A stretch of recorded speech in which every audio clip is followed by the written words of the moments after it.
Audio video clear है? एक बार मुझे चैट बॉक्स में बताएंगे बच्चे, सब कुछ ठीक है? All good, all well? चलिए ठीक है। बच्चे जो आज का हमारा सीपीसी का सेशन है उसमें हमारा जो डिस्कशन हमने लास्ट क्लास में जहां पे छोड़ा था वहीं से कंटिन्यू करेंगे। तो पहले मैं आपको थोड़ा सा कॉन्टेक्स्ट दे देता हूं जिससे आपको आसानी हो समझने में कि हम कहां पर थे।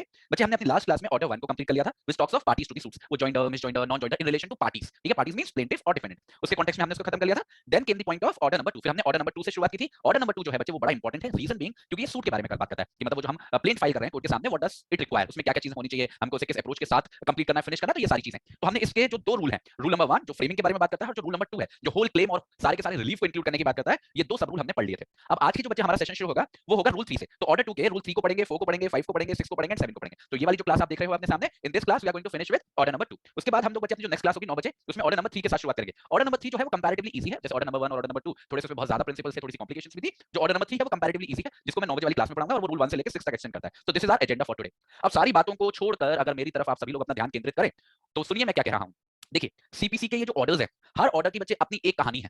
वो कहानी को तो हम समझ रहे हैं, उनके रूल्स को भी मैं समझा रहा हूं। अभी तक तो ऐसा कोई भी रूल नहीं है जो मैंने छोड़ा हो, ईच एंड एवरी रूल हम उसको कवर करते चल रहे हैं। तो अब उसको आप कैसे कॉन्टेक्स्ट में लाओ। अब जैसे मैंने जैसे आपके सामने बोला कि मैं ऑर्डर 2 के साथ कंटिन्यू करने वाला हूं, you should be in a position कि आपको पता हो कि ऑर्डर 2 क्या है, what is the purpose of order 2, क्या रूल्स हैं, उसका क्या लॉजिक है। ये सारी चीजें ऑटोमेटिकली दिमाग में आनी चाहिए, क्योंकि अगर ये चीजें दिमाग में नहीं आ रही हैं that means we still lack. देखो बच्चे, एक बहुत बड़ी परेशानी होती है लॉ टीचिंग और लॉ स्टडी के साथ। कई बार बच्चे इस भ्रम में रहते हैं कि जब वो क्लास अटेंड कर रहे होते हैं, at the time of attending the class they understand each and every point, मतलब जो टीचर उनको बता रहा है वो बातों को वो समझ पाते हैं। इट इज नॉट दैट कि उनको समझ में नहीं आ रहा। पर ऐसे बच्चों में से कई ऐसे बच्चे होते हैं जो उस चीज को सही कॉन्टेक्स्ट में प्लेस नहीं कर पाते। मतलब जब तक क्लास चल रही है they are very very happy about it, they are understanding each and every point जो मैं बता रहा हूं, बट उनसे जब इंडिपेंडेंटली अगर पूछा जाए that what does it mean, तो वो उनका दिमाग उस तरीके से उसको पोर्ट्रे नहीं कर पाता है, अपने दिमाग में एक सही जगह पे उसको प्लेस नहीं कर पाता। तो बच्चे मैं आप सभी लोगों को बता रहा हूं कि अगर खासकर देखो सेक्शंस में चल जाता है, क्योंकि सेक्शंस बहुत ज्यादा नहीं है सीपीसी के अंदर, दे आर रिलेटेबल, बट जब हम सीपीसी के ऑर्डर्स और रूल्स पढ़ते हैं ना बच्चे, इट बिकम्स वेरी एसेंशियल कि आप उनको समझो, एट द सेम टाइम उनको राइट प्लेस पे अपने दिमाग में रखो। क्योंकि देखो जितना हम आगे बढ़ेंगे ऑर्डर्स के साथ उतने ज्यादा रूल्स होंगे, जितने ज्यादा रूल्स होंगे उतनी सिचुएशन और चांसेस ज्यादा बढ़ जाते हैं कंफ्यूजन के। मैंने कई बार देखा है कि बच्चे 4-4 5-5 बार तकवानी पढ़ के बैठे हुए हैं, still they feel confused writing in answers. Answer लिखते वक्त खिचड़ी करके आते हैं, दे डोंट रिमेंबर कि कौन सी बात कौन से ऑर्डर की है, कौन से रूल की है। ये बहुत गलत है, दिस इज वेरी रॉन्ग। ये ऐसी चीज है कि आपकी जितनी भी मेहनत है सब पे पानी फेर देगा। तो जब रूल्स पढ़ा रहा हूं, जब ऑर्डर्स पढ़ा रहा हूं, इट इज वेरी एसेंशियल कि आप उसको इतनी बार रिवाइज करो, इतनी बार क्लासेस को देखो कि आपका दिमाग आइडेंटिफाई कर पाए कि अगर ये बात हो रही है तो what is the order, what is the rule that I need to look into. It is not necessary कि आपको पूरा ऑर्डर रटा पड़ा हो, बट आपको पता हो कि इस फलाने ऑर्डर का पर्पस क्या है। जैसे मैंने आपको बताया कि ऑर्डर 1 का purpose was the party, simple. अगर मैं एक शब्द में बोलूं पार्टीज, कौन प्लेंटिफ होगा, कौन डिफेंडेंट होगा, this was the simple situation. ऐसे जो ऑर्डर 2 है उसका सिंपल सिचुएशन क्या है, सूट, कि सूट को कैसे फ्रेम किया जाना है। तो आपको ये सारी बातें याद रखनी होंगी बच्चे, क्योंकि एग्जाम में जब लिखोगे you need to write out of this context only. जब तक वो नहीं करोगे तब तक एग्जामिनर आपको मार्क्स देगा नहीं। आपको पन्ने भरने के या हजारों बातें लिखने की जिसमें से एक बात रिलेवेंट है, आपको मार्क्स नहीं मिलने वाले हैं। तो जहां तक सिविल प्रोसीजर का एग्जाम है जो बच्चे बहुत इंपॉर्टेंट कंपोनेंट होता है आपके मेंस का, याद रखना, उसको खराब करके आप कभी अपना सिलेक्शन करवा नहीं सकते। That is my guarantee. तो उसके लिए याद रख लो कि आपको समझना तो है ही, आपको अपनी मेमोरी को भी इतना शार्प करना है that you retain all of this here here here here always. सुनते ही घंटा बजना चाहिए दिमाग के अंदर, ठीक है। तो मैंने आपको टारगेट बता दिया है, कभी भी सेटिस्फाइड फील मत होना कि सर ने जो बताया मेरे को तो सब समझ में आ गया, अब तो मेरा एग्जाम क्रैक हो जाएगा। नहीं भाई, ऐसे चुटकी बजनी चाहिए दिमाग के अंदर, ऑर्डर 2 अच्छा अच्छा अच्छा, ऐसे चलना चाहिए दिमाग। जब तक ऐसा नहीं चल रहा, you need to work, continue to work, ठीक है। तो बच्चे अभी तक मैंने आपको दो रूल्स पढ़ाए हैं ऑर्डर 2 के, रूल 1 एंड रूल 2। थोड़ा सा बता देता हूं उनके बारे में। Rule number 1 is a simple rule जो बताता है कि किसी कोई भी आप सूट जब फ्रेम करते हो सिविल केस के अंदर, it has to be of a comprehensive nature, that it must contain everything जो भी जरूरी है डिस्प्यूट को सेटल आउट करने के लिए। और जो हमारा रूल 2 है उसी का सब्सिडी की तरह काम करता है, और जो बोलता है कि भाई आप जब भी कोई सूट फ्रेम कर रहे हो, frame it in such a manner कि उसमें जो आपका कंप्लीट क्लेम है, क्लेम, और मैंने आपको पिछली पिछली क्लास में रिलीफ और क्लेम में डिफरेंशिएट करके भी बताया था कि आपका जो भी क्लेम है उसको एंटायरली क्लेम करो। और इसी जो रूल का सब रूल, जो रूल 2 का सब रूल 4 है, वो सेम बात कहता है रिलीफ के बारे में, कि कोई भी केस जब आप उसको फ्रेम कर रहे हो, कोई भी सूट जब आप फ्रेम कर रहे हो, you must include all the reliefs that you are claiming out of the court. अरे भाई कोर्ट जा रहे हो, कोर्ट में केस फाइल कर रहे हो, कुछ तो पर्पस होगा, कुछ तो चाहते होगे, that is what I am saying. जो चाहते हो, जो पर्पस है, उसको पूरी तरीके से कॉम्प्रिहेंसिव मैनर में केस के अंदर लिख दो, बस। पूरे ऑर्डर का बच्चे बस इतना सा सिंपल सा पर्पस है। अगर आप इतना समझ पा रहे हो ना, इतना काफी है, ठीक है। आ जाओ फटाफट से, आ जाओ बच्चे रूल नंबर 3 पे। अब बच्चे रूल नंबर 3 से मैंने पढ़ाने को तो मैं पिछली क्लास में भी पढ़ा सकता था ये रूल नंबर, मैंने जानबूझ के आपको रूल नंबर 2 पे रोका। द रीजन वाज कि रूल नंबर 3 से बच्चे जॉइंडर और नॉन जॉइंडर वाली कहानी शुरू हो जाती है, जो मैंने आपको ऑर्डर नंबर 1 के अंदर भी पढ़ाई थी। और ऑर्डर नंबर 1 के अंदर जो कॉन्टेक्स्ट था joinder, miss joinder, non joinder का, वो था पार्टीज के रिलेशन में, कि भाई प्लेंटिफ का जॉइंडर, मिस जॉइंडर या नॉन जॉइंडर हो रहा था, same with the case of defendant. तो कंपैरेटिवली रिलेटेबल चीजें थी। यहाँ पे जो बच्चे जॉइंडर, नॉन जॉइंडर या मिस जॉइंडर की बात होगी under order 2, that would not be in regard to the parties. बहुत ध्यान से सुनना बच्चे, बहुत ध्यान से सुनना मेरी बातों को। That would not be in regard to parties but rather the suit, the causes of action, जो वजह है केस फाइल करने की, उन वजहों का जॉइंडर, नॉन जॉइंडर। तो बहुत शांति से, बिना डरे हुए, ऐसा भी नहीं है एकदम इतना माहौल बना लो कि दिमाग इतना डर जाए कि तो समझ में ना आए, पर बड़े ध्यान से, पॉइंट बाय पॉइंट समझते चलो मैं क्या कह रहा हूं। मेरी आवाज की तरफ बस अपना अटेंशन केंद्रित रखो, आपको समझ में आएगी हर चीज, ठीक है। ध्यान से सुनो। Rule 3 talks of joinder of causes of action. Last class में मैंने इस शब्द का भी आपको एक्सप्लेनेशन दिया था। Causes of action means simple भाषा में द वेरी रीजन कि आप केस क्यों फाइल कर रहे हो। तो वो जो भी फैक्ट्स एंड सर्कमस्टेंसेस हैं जो आपको अधिकार देते हैं कोर्ट को अप्रोच करने का, they are called cause of action, ठीक है। तो क्या बोल रहा है, कोई भी जो प्लेंटिफ है, ध्यान से देखना बच्चे, बहुत ही गहरा रिश्ता होता है पार्टीज का और कॉज ऑफ एक्शन का। तो दोनों में फर्क करना और दोनों के रिश्ते को समझना बड़ा जरूरी है। ये सबसे कठिन परीक्षा है, ऑर्डर 1 और ऑर्डर 2 सबसे कठिन परीक्षा है आपकी, ठीक है। तो क्या कह रहा है, कोई भी जो प्लेंटिफ है अगर वो चाहे तो यूनाइट कर सकता है एक ही केस के अंदर, एक ही सूट के अंदर कई सारे, ध्यान से देखना, कई सारे causes of action same defendant के खिलाफ, सेम डिफेंडेंट के खिलाफ, मतलब एक प्लेंटिफ है, उसने कई सारे कॉजेस ऑफ एक्शन मिला के किसके, एक ही डिफेंडेंट के खिलाफ मर्ज कर दिए, या फिर एक से ज्यादा डिफेंडेंट्स हैं तो कई सारे डिफेंडेंट्स के साथ मिला, उन सबको मिला के ज्वाइंट कर दिए, ठीक है, या फिर एक से ज्यादा प्लेंटिफ जिनका सोर्स जो है केस फाइल करने का वो ज्वाइंट है, ज्वाइंटली इंटरेस्टेड है वो सारे लोग एक साथ मिल गए और उन्होंने किसी एक डिफेंडेंट के खिलाफ केस फाइल कर दिया, या फिर एक से ज्यादा डिफेंडेंट के खिलाफ केस फाइल कर दिया। अब मेरी गारंटी है कि आपको कुछ नहीं समझ में आया कि मैंने क्या बोला। वो इसलिए नहीं समझ में आया क्योंकि आपको समझाना पड़ेगा बारी बारी से, क्योंकि इस रूल के अंदर, with in this single rule, 4 बातें निकल के आती हैं, 4 डिफरेंट कॉन्टेक्स्ट। देखना, बड़े ध्यान से देखना बच्चे, एक ही बार एक्सप्लेन कर पाऊंगा क्योंकि टाइम लगता है to create the entire scenario. बहुत ध्यान से सुनना बच्चे, जब भी कोई व्यक्ति केस फाइल करता है तो उसको केस फाइल करने में 4 सिचुएशंस बन सकती हैं ओवरऑल, बारी बारी से देखेंगे। पहली सिचुएशन हो सकती है कि हमारा एक ही प्लेंटिफ है और वो केस फाइल कर रहा है एक ही डिफेंडेंट के खिलाफ। पहली सिचुएशन ये हो सकती है कि एक प्लेंटिफ एक डिफेंडेंट। इसके अलावा दूसरी सिचुएशन हो सकती है कि प्लेंटिफ एक ही है, मतलब जो केस फाइल कर रहा है वो एक ही है, पर जिनके खिलाफ केस फाइल किया जा रहा है वो 2 या से ज्यादा है। 2 डिफेंडेंट, 3 डिफेंडेंट, 4 डिफेंडेंट, 50,000 डिफेंडेंट, ठीक है, प्लेंटिफ एक, डिफेंडेंट एक से ज्यादा, 2 या 2 से ज्यादा। दूसरी सिचुएशन ये हो सकती है, ध्यान से देखना बच्चे एक एक बात को। तीसरी सिचुएशन क्या हो सकती है? तीसरी सिचुएशन ये हो सकती है कि जो प्लेंटिफ है वो एक से ज्यादा है, 2 है, 2 या 2 से ज्यादा है, ये मिलकर केस फाइल कर रहे हैं जॉइंटली, और ये जिसके खिलाफ केस फाइल कर रहे हैं वो एक ही बंदा है, एक ही डिफेंडेंट है बेचारा। तो प्लेंटिफ एक से ज्यादा है पर डिफेंडेंट एक ही है। This is the situation. And final and the last situation is, जो पॉसिबल हो सकती है कि प्लेंटिफ भी एक से ज्यादा है और डिफेंडेंट भी एक से ज्यादा है। ये टोटल 4 तरीके की बच्चे सिचुएशंस बन के आ सकती हैं किसी भी केस के अंदर। कोई भी केस उठा के देख लो, it will fall into any of these categories, right? अब आप सभी को पता है कि केस फाइल करना कोई मजाक तो है नहीं। हर एक केस के पीछे चाहे ये वाली सिचुएशन हो, चाहे ये वाली सिचुएशन हो, चाहे ये वाली सिचुएशन हो, चाहे ये वाली सिचुएशन हो, हर एक केस के पीछे एक कॉज ऑफ एक्शन होता है। कॉज ऑफ एक्शन मतलब केस फाइल करने की वजह होती है, वो फैक्ट्स एंड सर्कमस्टांसेस जो किसी व्यक्ति को अधिकार देते हैं किसी दूसरे व्यक्ति के खिलाफ केस फाइल करने के। तो कॉज ऑफ एक्शन होना बड़ा जरूरी है। अब सुनना मेरी बात को बहुत ध्यान से। देखो ये वाला जो फंडा है कि प्लेंटिफ एक है या डिफेंडेंट एक है, प्लेंटिफ एक है या डिफेंडेंट एक से ज्यादा है, प्लेंटिफ एक से ज्यादा या डिफेंडेंट एक से ज्यादा है, ये जो मुद्दा है, ये जो आपको दिख रहा है इधर, ये ऑर्डर 2 का मुद्दा नहीं है। ये सारी बातें हैं ऑर्डर 1 की, क्योंकि प्लेंटिफ है या डिफेंडेंट है, एक है या एक से ज्यादा है, ये किस चीज की बात है? पार्टीज की। पार्टीज, और पार्टीज के बारे में कौन सा ऑर्डर बात करता है? ऑर्डर 1। तो ये जो सारी सिचुएशन है ये किसकी है? Joinder, miss joinder, non joinder की, ऑफ पार्टीज। ये हम पढ़ चुके हैं पहले से। अब हमारा जो मुद्दा है वो मुद्दा है सूट, और सूट का आधार क्या होता है? Cause of action. अब सुनना मेरी एक बहुत बड़ी सी बढ़िया सी बात। अब बच्चे कोई भी केस फाइल हो रहा है, किसी भी सिचुएशन में कोई भी सूट फाइल हो रहा है। अब सूट बेसिकली 2 प्रकार के हो सकते हैं मोटे तौर पर। एक ऐसा सूट हो सकता है जिसमें एक ही कॉज ऑफ एक्शन हो, एक ही वजह हो केस फाइल करने की, एक ही रीजन हो। किसी व्यक्ति ने मेरी प्रॉपर्टी पे कब्जा कर लिया, मेरे को उसको उठा के बाहर फेंकना है, सेम एक कॉज ऑफ एक्शन। कोई व्यक्ति मेरी प्रॉपर्टी को चैलेंज कर रहा है, मेरे को डिक्लेरेशन करवानी है कि मैं इसका मालिक हूं, एक कॉज ऑफ एक्शन। पर ऐसे भी कुछ केसेस हो सकते हैं जिसमें एक से ज्यादा कॉज ऑफ एक्शन हो, 2 या 2 से ज्यादा हो। ऐसी सिचुएशन कब कैसे आएगी? जैसे किसी व्यक्ति ने मेरी प्रॉपर्टी पे कब्जा कर लिया, मेरे को कब्जा भी वापस चाहिए, मेरे को उसके एरियार्स भी चाहिए, मेरे को उससे कंपनसेशन भी चाहिए, डैमेजेस भी चाहिए। तो मल्टीफेरियस कॉज ऑफ एक्शंस भी हो सकते हैं, या 2 या 2 से ज्यादा कॉज ऑफ एक्शंस भी हो सकते हैं। अब बच्चे अचंभे की बात यह है, मतलब सोचने वाली बात यह है कि किसी भी केस के अंदर एक कॉज ऑफ एक्शन है तो ये तो सिंपल सिचुएशन, सबसे इजी सिचुएशन है। पर एक से ज्यादा कॉज ऑफ एक्शंस होने के क्या वजहें हो सकती हैं? ये इस बात को बड़ा ध्यान से समझना, क्योंकि केस फाइल करने के पीछे आपको क्या चाहिए? Cause of action. अगर आपके पास कॉज ऑफ एक्शन है तो आप केस फाइल कर सकते हो। तो जब भी मैं बोलता हूं कि किसी केस के अंदर 2 या 2 से ज्यादा कॉज ऑफ एक्शन है, तो वो इंडिपेंडेंटली तो कॉज ऑफ एक्शन नहीं। अगर मैं इस बात को ऐसे करके लिखूं, जैसे 2 या 2 से ज्यादा कॉज ऑफ एक्शन है, तो मानो एक ये कॉज ऑफ एक्शन है, एक ये कॉज ऑफ एक्शन है, मानो 2 है, ये कॉज ऑफ एक्शन नंबर 1 है, ये कॉज ऑफ एक्शन नंबर 2 है तो दोनों ही कॉज ऑफ एक्शन है अपने आप में, और कॉज ऑफ एक्शन चाहिए होता है आपको केस फाइल करने के लिए। तो मैं इसके आधार पर भी ये केस फाइल कर सकता हूं और इसके आधार पर भी केस फाइल कर सकता हूं, क्योंकि दोनों कॉज ऑफ एक्शन है, दोनों की अलग अलग भी केस फाइल कर सकता हूं मैं। फिर ये सिचुएशन आती है कि अगर मैं अलग अलग केस फाइल कर सकता हूं तो हम खिचड़ी क्यों बना रहे हैं? एक ही केस के अंदर एक से ज्यादा कॉजेस ऑफ एक्शंस को जोड़ क्यों रहे हैं? सेम लॉजिक, बिल्कुल एग्जैक्टली सेम लॉजिक जो हमने ऑर्डर 1 के अंदर लगाया था जब हम जॉइंटर ऑफ पार्टीज पढ़ रहे थे। आप क्यों किसी को एक से ज्यादा प्लेंटिफ्स की स्थिति में डाल रहे थे, या क्यों कभी किसी केस में एक से ज्यादा डिफेंडेंट बना रहे थे? जब आप उनके खिलाफ अलग अलग केस फाइल कर सकते थे तो आपने एक ही केस में उनको क्यों डाला था? द रीजन वाज हमको मल्टीप्लिसिटी रोकनी है। अगर कोई काम एक ही केस के अंदर हो सकता है तो उसके लिए 10 केस फाइल नहीं करवाने हमको, वो नुकसानदायक है प्लेंटिफ के लिए भी, डिफेंडेंट के लिए भी और कोर्ट के लिए भी।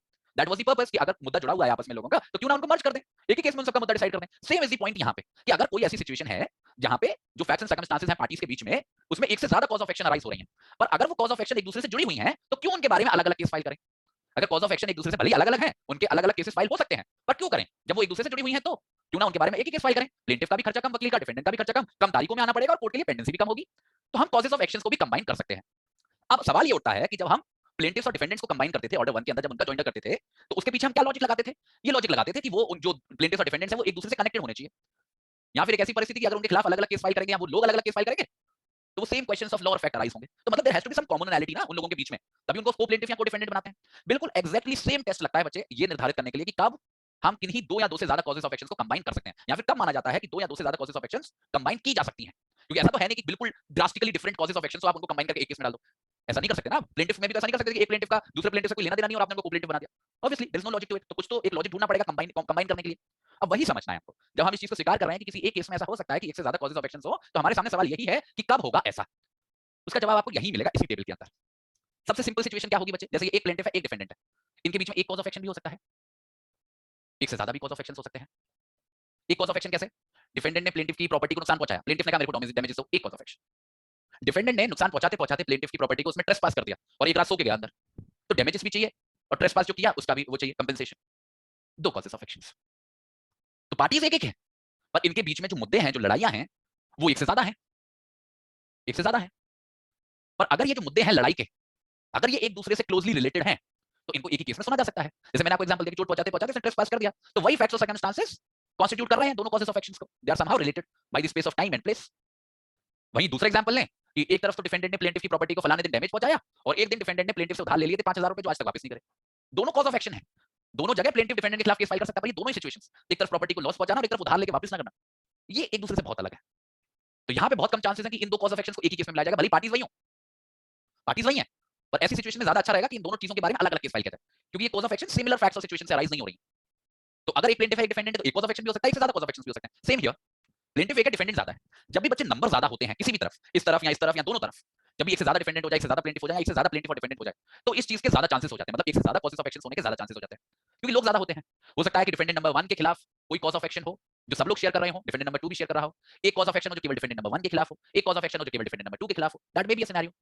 तो जब पार्टी ज्यादा हो जाती है तो इट बिकम्स कंपैरेटिवली कॉमन कि एक से ज्यादा कॉज ऑफ एक्शन है, बट रूल नहीं बदलता। जैसे एक प्लेंटिफ है, दो डिफेंडेंट है, पहला कॉज ऑफ एक्शन इनके बीच में मानो ये है कि दोनों डिफेंडेंट ने मिलकर प्लेंटिफ की प्रॉपर्टी पे कब्जा कर लिया है, तो हमको खाली कराना है, हमको चाहिए पोजीशन, तो दोनों प्लेंटिफ इंटरेस्टेड है उसमें, है ना? तो ये हमारा पहला कॉज ऑफ, और इसी रीजन की वजह से उनको को डिफेंडेंट बनाया गया होगा, क्योंकि को डिफेंडेंट बनने के लिए भी तो उन्हें पहले ऑर्डर 1 को सेटिस्फाई करना पड़ा होगा। वो यहाँ पे को डिफेंडेंट बने हुए हैं, ये इस बात का प्रूफ है कि उन्होंने ऑर्डर 1 की रिक्वायरमेंट्स को पूरा किया है, और वो इस कॉज ऑफ एक्शन को जहां तक हम देख पा रहे हैं कि प्रॉपर्टी पे कब्जा कर लिया दोनों ने मिलकर, तो वो रिक्वायरमेंट को सेटिस्फाई कर रहे हैं कि उसके बारे में अगर अलग-अलग केस भी फाइल किए जाएं तो सेम क्वेश्चंस ऑफ लॉ और फैक्टराइज होंगे। तो मानो एक ये कॉज ऑफ एक्शन है जो दोनों डिफेंडेंट के खिलाफ है, जो दोनों शेयर भी कर रहे हैं, पर मानो एक कॉज ऑफ एक्शन है जो केवल डिफेंडेंट नंबर 1 के खिलाफ है, और वो ये है कि डिफेंडेंट नंबर 1 ने प्रॉपर्टी पे कब्जा भी कर लिया, और डिफेंडेंट जब प्लेंटिफ गया तो डिफेंडेंट ने प्लेंटिफ को गालियां भी दी बहुत बुरी-बुरी सबके सामने। तो ये जो कॉज ऑफ एक्शन है, दो इट इज रिलेटेड उसी से, क्योंकि गालियां उसी वजह से दी हैं, उन्हीं फैक्ट्स और सर्कमस्टेंसेस में हुई हैं जब उसे कब्जा लिया छीना गया है, पर ये केवल डिफेंडेंट नंबर 1 के खिलाफ है।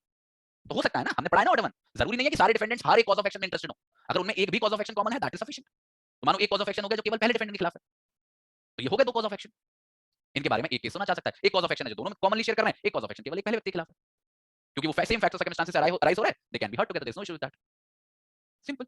सेम इज यहाँ पे कि अगर एक से ज्यादा प्लेंटिफ है तो ये इसके पास जो अधिकार है, मानो एक ही डिफेंडेंट है उसके खिलाफ, पहली सिचुएशन क्या होगी कि दोनों प्लेंटिफ, इस मानो ये जो डिफेंडेंट है इसने प्रॉपर्टी पे कब्जा कर लिया है, और जिस प्रॉपर्टी में कब्जा किया है उसके दो लोग मालिक हैं, दो भाई मालिक हैं, तो दो प्लेंटिफ हो गए, डिफेंडेंट हो गया, और कॉज ऑफ एक्शन भी एक है, प्रॉपर्टी पे कब्जा कर लिया है। मानो एक और कॉज ऑफ एक्शन है, बोल मानो बड़ा भाई गया था डिफेंडेंट से बोलने कि भाई तुमने हमारी प्रॉपर्टी पे कब्जा क्यों कर लिया, तो डिफेंडेंट ने बड़े भाई को गालियां सुनाई, तो ये जो दूसरा कॉज ऑफ एक्शन है वो तो केवल प्लेंटिफ नंबर 1 के लिए है, और स्टिल जरूरी नहीं है कि हर एक पॉइंट में सारे प्लेंटिफ इंटरेस्टेड हो, तो यहाँ पे कॉज ऑफ एक्शन कंबाइन हो सकते हैं, सेम यहाँ पे हो जाएगा। तो कहने का मतलब ये है कि जिस आधार पर हम प्लेंटिफ्स और डिफेंडेंट्स को को प्लेंटिफ्स और को डिफेंडेंट्स बना रहे थे ऑर्डर 1 के अंदर, उसी लॉजिक के आधार पर हम अलग अलग सिनेरियोज में कॉजेस ऑफ एक्शंस को भी कंबाइन करते हैं, और टेस्ट वही रहता है। टेस्ट यही है कि वो जो कॉज ऑफ एक्शंस है they should be arising out of the same facts and circumstances, मतलब वो एक दूसरे से जुड़े हुए होने चाहिए। यही बात कह रहा है हमारा रूल नंबर 3। जब भी कोई भी कॉजेस ऑफ एक्शंस किसी भी पर्टिकुलर केस में इस आधार पर जुड़े होते हैं तो उनका जॉइंट कर दिया जाता है। पर्पस क्या है? वही कि हमको मल्टीप्लिसिटी नहीं रोकनी। अब देखो पोजेशन के बारे में एक केस फाइल करेंगे, फिर दूसरा केस फाइल करेगा बड़ा भाई गालियों के बारे में, सेम उसमें भी ये चर्चा चलेगी कि पोजेशन हो गया था फिर मैं लेने गया था, यहाँ पे भी यही चर्चा चलेगी कि पोजेशन हो गया था मैं कब्जा लेने गया था तो मेरे को गालियां दी, सब कुछ वही होने वाला है, फैक्ट्स एंड सर्कमस्टेंसेस सब वही होने वाले हैं, तो क्यों हम अलग अलग केस को लड़ेंगे, एक ही में निपटाएंगे, ठीक है? तो दिस इज सब रूल नंबर 1। सब रूल नंबर 2 देखो, जहां पे भी कॉजेस ऑफ एक्शंस को कंबाइन किया जाता है इस आधार पर, जैसे मैंने बताया, तो वो जो कोर्ट है, जिस कोर्ट जो कोर्ट सुनवाई कर रहा है किसी पर्टिकुलर केस की, हमें ये देखना पड़ेगा कि उसकी जुडिक्शन के अंदर वो सब्जेक्ट मैटर आ रहा है या नहीं। कहने का मतलब है जो कोर्ट है जो केस को सुनेगा उसकी पेक्युनरी जुडिक्शन, बच्चे ये बात याद रखना, यहाँ पे पेक्युनरी जुडिक्शन की बात हो रही है, उसकी पेक्युनरी जुडिक्शन इसी आधार पर डिसाइड की जाएगी कि वो जो सारे कॉजेस ऑफ एक्शंस हैं उनका जो टोटल वैल्यू निकल के आ रहा है वो कितना है।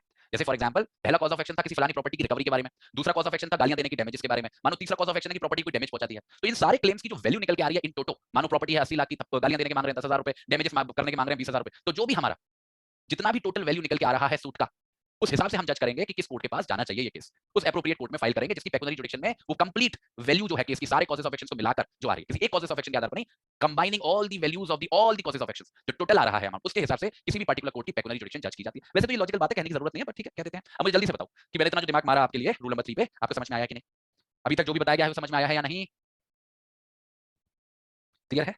ये बहुत कॉम्प्लिकेटेड बातें हैं। मैं आप सभी लोगों को सजेस्ट करूंगा कितनी भी क्लियर हो बच्चे, इन क्लासेस को एक बार ज्यादा दोबारा देखा करो, ठीक है? एक बार दोबारा देख लिया करो, दिल की तसल्ली के लिए, मेरे के लिए भी, अपने के लिए भी, ठीक है? अब देखो अगला, अब ये जो मैं आपको अगला रूल पढ़ा रहा हूँ रूल 4, ये स्पेसिफिक रूल है। मतलब रूल 3 के अंदर हमने जनरल रूल पढ़ लिया कि भाई कॉजेस ऑफ एक्शंस में सिमिलैरिटी है तो यू कैन कंबाइन देम, कोई परेशानी नहीं है। पर जो रूल नंबर 4 है वो इसी रूल का एक पर्टिकुलर एप्लीकेशन है। पर्टिकुलर एप्लीकेशन क्यों है? क्योंकि ये इसी रूल को अप्लाई करता है इमूवेबल प्रॉपर्टी के कॉन्टेक्स्ट में। अब अच्छे सिविल लॉ है, सिविल लॉ की जुडिक्शन तो बहुत ब्रॉड है, उसमें इमूवेबल प्रॉपर्टी भी इन्वॉल्व हो सकती है, मूवेबल प्रॉपर्टी भी इन्वॉल्व हो सकती है, राइट? तो सेक्शन 3 जो रूल 3 जो हमने पढ़ा वो तो सब पे अप्लाई हो रहा था, पर रूल नंबर जो 4 है जो हम पढ़ने जा रहे हैं वो केवल और केवल इमूवेबल प्रॉपर्टी पे अप्लाई हो रहा है। और इमूवेबल प्रॉपर्टी में भी कब? जब कोई केस फाइल किया जा रहा है उस इमूवेबल प्रॉपर्टी की रिकवरी का, प्रॉपर्टी की रिकवरी का क्या एग्जांपल होता है जो मैं आपको तब से दे रहा हूं कि किसी व्यक्ति ने कब्जा कर लिया आपकी प्रॉपर्टी में, आप उस प्रॉपर्टी को रिकवर करना चाहते हो। ऐसा कोई केस फाइल करते हो ना जब आप रिकवरी के लिए, तब आप रूल 4 अप्लाई करते हो, क्योंकि रूल 4 थोड़ा सा रेस्ट्रिक्टिव नेचर का है। ये कहता है कि कोई भी कॉज ऑफ एक्शन बिना कोर्ट की परमिशन के ज्वाइन नहीं किया जाएगा ऐसे किसी भी सूट के साथ जिसमें किसी इमूवेबल प्रॉपर्टी को रिकवर किया जा रहा है, जब तक की वो जो कॉज ऑफ एक्शन है जिसको कंबाइन किया जा रहा है इस रिकवरी वाले सूट में, वो जो कॉज ऑफ एक्शन है वो मेस ने प्रॉफिट से जुड़ा हुआ है या फिर एरियर्स ऑफ रेंट से जुड़ा हुआ है उसी प्रॉपर्टी के रिलेशन में जिसकी रिकवरी मांगी जा रही है। तो अगर आप प्रॉपर्टी की रिकवरी कर रहे हो और उसी प्रॉपर्टी के रिलेशन में मेस ने प्रॉफिट मांग रहे हो, रेंट मांग रहे हो, दूसरा व्यक्ति पोजीशन में है तो उसको इस्तेमाल कर रहा है ना, तो आप उससे मेस ने प्रॉफिट तो मांगोगे ना, रेंट तो मांगोगे ना।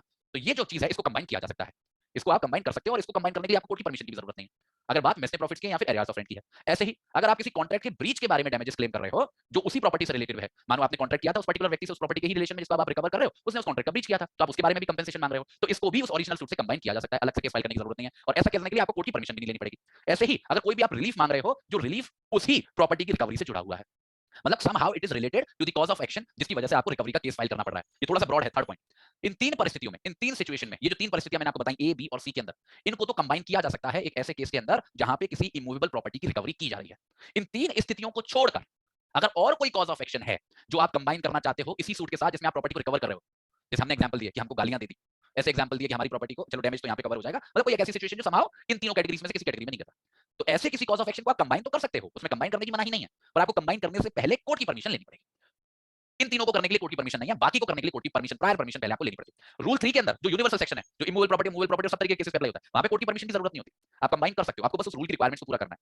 रूल 4 के अंदर भी आप कंबाइन कर सकते हो with the court of permission, without the court of permission, इन तीन स्थितियों के अलावा आपको कोर्ट की परमिशन चाहिए अगर मामला किसी इमूवेबल प्रॉपर्टी की रिकवरी के बारे में, केवल और केवल एक तरीके की केस की बात हुई है, वो इमूवेबल प्रॉपर्टी के बारे में नहीं है, इमूवेबल प्रॉपर्टी की रिकवरी के बारे में है, मतलब कब्जे वाली स्थिति होगी। फिर आखिर में एक प्रोवाइजो बचे कि इस रूल के अंदर हमने जो भी पढ़ा है वो नहीं रोकेगा किसी भी पार्टी को फोरक्लोजर या रिडेम्पशन का सूट फाइल करने के लिए, ठीक है, और उसको मॉर्गेज प्रॉपर्टी के पोजीशन में डालने के लिए। कहने का मतलब है किसी भी प्रॉपर्टी से रिलेटेड, अब देखो फोरक्लोजर और रिडेम्पशन हमने पढ़ा है ना टीपीए के अंदर, हम पढ़ रहे हैं ना सारी बातों को। जैसे फॉर एग्जांपल मैंने आपको बताया है कि अगर कोई व्यक्ति मॉर्गेज मनी को पे नहीं करता है तो हमारा जो मॉर्गेजी है उसके पास अधिकार है अंडर सेक्शन 67 ऑफ टीपीए कि वो फोरक्लोज कर सकता है, मॉर्गेजर का अधिकार कि भाई ये प्रॉपर्टी अब मेरी हो गई। ऐसे ही अगर मॉर्गेज मनी पे कर दिया जाता है तो हमारे मॉर्गेजर का अधिकार होता है कि वो उस मॉर्गेज को रिडीम कर ले, और अगर उसने प्रॉपर्टी का पोजीशन दे रखा है मॉर्गेजी को तो उसको वापस से ले ले। तो ये जो दोनों सिचुएशंस हैं, मॉर्गेजी के बिहाफ पे फोरक्लोजर की और मॉर्गेजर के बिहाफ पे रिडेम्पशन की, इन पर फर्क नहीं पड़ेगा, इनको आप कंबाइन कर सकते हो, इनको आप क्लेम कर सकते हो, इन पे इंपैक्ट नहीं पड़ेगा, ठीक है। तो आपको मैं बता दूं एक बार लास्ट बार कि जब भी आप कोई भी ऐसा केस देखो जिसमें किसी इमूवेबल प्रॉपर्टी को रिकवर किया जा रहा हो, तो आप ये देख लेना कि केवल इन तीन परिस्थितियों में ही किसी और कॉज ऑफ एक्शन को कंबाइन किया जा सकता है बिना कोर्ट ऑफ परमिशन के, जैसे मेस ने प्रॉफिट्स और रेंट की बात, ब्रीच ऑफ कॉन्ट्रैक्ट जो उस प्रॉपर्टी से जुड़ा हुआ है उसकी बात, या कोई दूसरा रिलीफ, साथ के साथ फोरक्लोजर और रिडेम्पशन। यहां पे कोई परेशानी नहीं है, कोई दिक्कत नहीं है। इसके अलावा कोई कॉज ऑफ एक्शन को कंबाइन करना है, then you need the prior permission of the court. अब आप सभी लोगों के दिमाग में सवाल आ रहा होगा sir what is so special इस रूल 4 के बारे में, इसने ऐसा स्पेसिफिक रूल क्यों बताया जब हम किसी इमूवेबल प्रॉपर्टी को रिकवर कर रहे हो। उसका रीजन ये है क्योंकि बच्चे जब भी हम किसी इमूवेबल प्रॉपर्टी को रिकवर करने के लिए केस फाइल करते हैं, वहां पे जो उस केस का कॉन्टेक्स्ट होता है वो बहुत अलग हो जाता है इन द सेंस रिकवरी के अंदर पोजीशन तो no doubt important role play ही करता है कि किसके बाद व्यक्ति के पास पोजीशन है, उसके बाद दूसरे नंबर पे ये नंबर आता है कि जो व्यक्ति उस प्रॉपर्टी के पोजीशन में है वो किस हक से है, और ये जो बंदा पोजीशन के लिए क्लेम कर रहा है, जो रिकवरी मांग रहा है, ये किस हक से मांग रहा है। तो ये जो सूट्स होते हैं these are actually clash of interest उन दो लोगों के, जो बंदा पोजीशन में है और जो बंदा पोजीशन मांग रहा है। तो इन इटसेल्फ वो इतना कॉम्प्रिहेंसिव सूट होता है कि उसमें अगर कोई out of the context cause of action जोड़ दोगे जो भले ही रिलेवेंट फैक्ट्स एंड सर्कमस्टेंसेस से आ रहा हो, उससे जो वो जो पूरे केस की प्रतिक्रिया है ना वो अफेक्ट हो सकती है। दैट इज द रीजन कि इसको एज ए स्पेशल कैटेगरी रखा गया। पर आप इसको ये मत समझना कि और कोई कॉज ऑफ एक्शन कंबाइन कर ही नहीं सकते, कर सकते हो, इट इज जस्ट कि आपको कोर्ट की परमिशन लेनी पड़ेगी, जिससे कोर्ट पहले ही देख ले कि कहीं ऐसा कॉज ऑफ एक्शन डालने की वजह से कोई इंपैक्ट तो नहीं पड़ेगा हमारे केस के ऊपर। अगर नहीं पड़ेगा तो उसको अलाउ कर देगा, और मैं बताऊं आपको 80% कोर्ट अलाउ कर देता है। It is just the formality that we need to take care of. अब देखो लगातार बोलते मैं भी थक गया। अब मुझे जल्दी से बताओ आपको रूल 4 समझ में आया है या नहीं, मतलब जितना मैंने बोला, जितना मैंने आपको समझाने की कोशिश करी, did you get the point. अब आप देख लो बच्चे, आप खुद देख लो, इजी नहीं है ना चीजें, इन चीजों को समझना, इन चीजों को रिटेन करना is not at all easy, ठीक है। तो अब आप लोग मैच्योर हो जाओ, come out of your comfort zones. अब ये टाइम है, now you need to bang on in the sense कि अब सब कुछ भूल जाओ। अगर आपको पकड़ बनानी है सीपीसीबी और बनानी पड़ेगी अगर सपना है, तो बच्चे you have to go out of your comfort zone. जितना सर दर्द हो आपको पॉइंट को छोड़ना नहीं है, मिस करना नहीं है। मैं अपनी तरफ से पूरी जान लगा रहा हूं, आप भी अपनी तरफ से पूरी तरीके से इस पॉइंट को झोंक दो, अपनी तरफ पूरी तरीके से निछावर कर दो सीपीसी के ऊपर, ठीक है। नाउ कम टू बच्चे रूल नंबर 5। रूल नंबर 5 को पढ़ाने से पहले मैं पीऊंगा पानी, आपने अपने पास रखा हुआ है तो पी लो।